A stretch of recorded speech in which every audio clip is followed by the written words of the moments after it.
வணக்கம். அன்பார்ந்த இணையதள நேயர்களை மீண்டும் www.qcrc.in என்ற இணையதளத்திற்காக நியூஸ் தமிழ் செய்தியிருக்கையில் உங்களை சந்திப்பதில் பெருமகிழ்ச்சி அடைகிறோம். இன்று 4 செப்டம்பர் 2009க்கான முக்கிய செய்திகளை தற்போது பார்க்கலாம். மும்பை விமான நிலையத்திலிருந்து இன்று காலை சவுதி அரேபியாவுள்ள ரியாத்திற்கு ஏர் இந்தியா விமானம் புறப்பட்டது. அதில் 213 பயணிகள் இருந்தன. விமான ஓடுபாதையில் சென்று கொண்டது போது ஒரு இன்ஜின் தீப்பிடித்து எரிந்ததில் அந்த விமானத்தில் இருந்த பைலட் அதை உணர்ந்து உடனடியாக விமானத்தை நிறுத்தியதால் அதிர்ஷ்டவசமாக 213 பயணிகள் உயிர் தப்பியது பெரும் பரபரப்பை ஏற்படுத்தியுள்ளதாக மும்பையிலிருந்து தகவல்கள் வெளிவந்து கொண்டிருக்கிறது.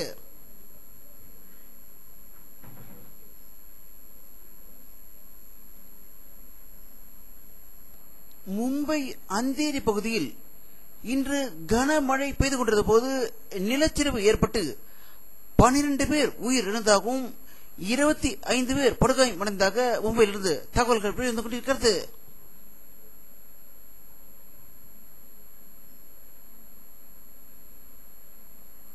குஜராத் ஐகோர்ட் இன்று வழங்கிய ஒரு தீர்ப்பில் பாரதிய ஜனதா கட்சியிலிருந்து விலக்கப்பட்ட ஜஸ்வந்த் சிங் புத்தகத்திற்கு குஜராத்தில் தடையை நீக்க கோர்ட் உத்தரவிட்டுள்ளதாகவும் குஜராத் முதல்வர் நரேந்திர மோடி இதனால் அதிர்ச்சி அடைந்திருப்பதாக அகமதாபாத்திலிருந்து தகவல்கள் வெளிவந்து கொண்டிருக்கிறது.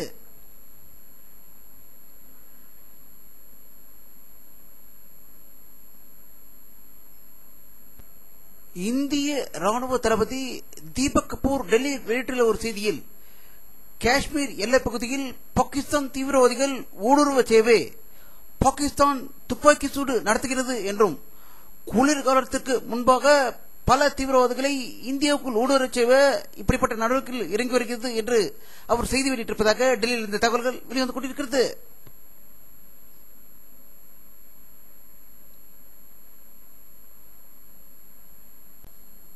ஆந்திர மாநில முதல்வர் டாக்டர் ராஜசேகர் ரெட்டி அகால மரணமடைந்து அவருடைய உடல் அவருடைய சொந்த வீடான ஹைதராபாத்தில் மக்கள் பார்வைக்காக வைத்திருந்த நிலையில் இன்று காலை 9 மணிக்கு பாரத பிரதமர் மன்மோகன் சிங், காங்கிரஸ் கட்சி தலைவர் சோனியா காந்தி, காங்கிரஸ் கட்சி பொதுச் செயலாளர் ராகுல் காந்தி ஆகியோர் தனி விமானம் மூலம் ஹைதராபாத் வந்து ராஜசேகர் அவர்களின் வீட்டிற்கு சென்று அவருடைய உடலுக்கு மலர் அஞ்சலி செலுத்தியதாகவும் அதன் பிறகு டாக்டர் ராஜசேகர் ரெட்டியின் மனைவியுடன் ஆறுதல் செய்தி கூறியதாகவும் ஹைதராபாத்திலிருந்து தகவல்கள் வெளிவந்து கொண்டிருக்கிறது.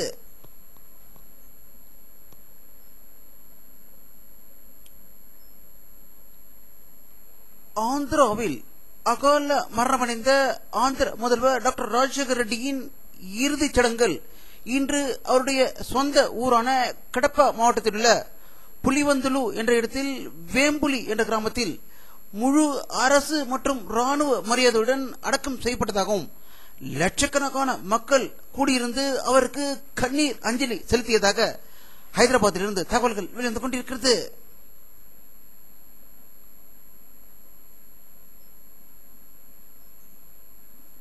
முப்பத்தி 5 நாடுகளிலிருந்து வந்த வர்த்தக அமைச்சர்களின் உலக வர்த்தக மாநாடு டெல்லியில் நடந்தாகும். இன்று அதற்கு தலைமையேற்று பாரத பிரதமர் மன்மோகன் சிங் அவர்கள் உலக நாட்டின் வர்த்தகம் மற்றும் பொருளாதார நிலை குறித்து அவர்களுடன் விவாதித்ததாக டெல்லியிலிருந்து தகவல்கள் வெளிவந்து கொண்டிருக்கிறது.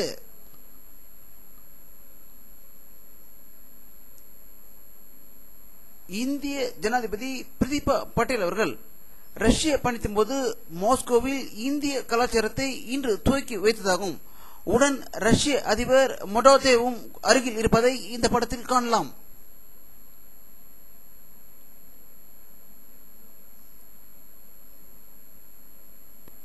ஆப்கானிஸ்தானில் குண்டூஸ் மாகாணத்தில் எண்ணெய் ஏற்றி வந்த ட்ரக்குகளை தாலிபான் தீவிரவாதிகள் கடத்தி சென்று பொதுமக்களுக்கு விநியோகித்ததில் அப்போது அங்கு வந்த நேட்டோ படையினர் அதன் மீது குண்டு வீசி தாக்கியதில் அந்த டேங்கர் வெடித்து சிதறி 100க்கும் மேற்பட்டோர் பலியானதாக ஒரு அதிர்ச்சி தகவல் காபூலில் இருந்து வெளிவந்து கொண்டிருக்கிறது.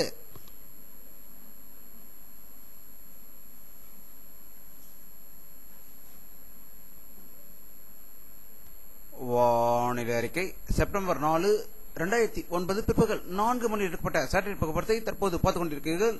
தமிழக முழுவதும் லேசான மேகமூட்டங்களே காணப்படுகின்றன. மழை பெய்வதற்கான வாய்ப்புகள் கம்மி என்ற இந்த படத்தின் மூலம் தென்படுகிறது.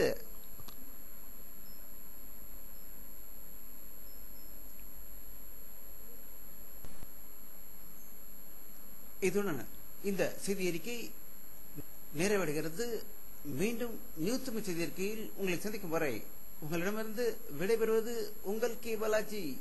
நன்றி.